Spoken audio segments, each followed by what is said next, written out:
La méditation de ce 5 octobre est intitulée « Se préparer pour les demeures éternelles ». Pour faire paraître devant lui cette Église glorieuse, sans tache, ni ride, ni rien de semblable, mais sainte et sans défaut. Éphésiens 5, 27. Le Christ revient bientôt sur les nuées des cieux, et nous devons nous préparer à le rencontrer, sans tache, ni ride, ni rien de semblable. La puissance transformatrice de Dieu doit s'emparer de nos cœurs.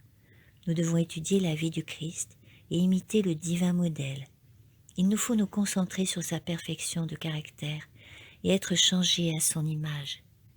Nul n'entrera dans le royaume de Dieu sans que sa volonté soit entièrement soumise à celle du Christ. Parmi ceux qui se disent chrétiens, il en est qui restent trop près des bassesses de la terre. Leurs yeux habitués à ne voir que des choses triviales et leurs pensées dirigées uniquement vers les choses visibles. Leur expérience religieuse est souvent superficielle et décevante, leurs paroles légères et sans valeur. Comment s'attendre à ce qu'une telle situation reflète l'image du Christ? Comment peuvent-ils, dans ces conditions déplorables, refléter les brillants rayons du soleil de justice? Le ciel est libre de tout péché, de toute souillure et de toute impureté.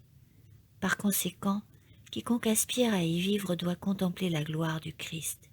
Il nous faut avoir le cœur pur et un caractère parfait par sa grâce et sa justice. Nous ne devons pas nous livrer au plaisir et à l'amusement, mais plutôt nous préparer activement pour pouvoir vivre dans les glorieuses demeures que le Christ est allé nous préparer. Le Christ apparaîtra bientôt en gloire, et quand sa majesté sera révélée, le monde souhaitera avoir sa faveur.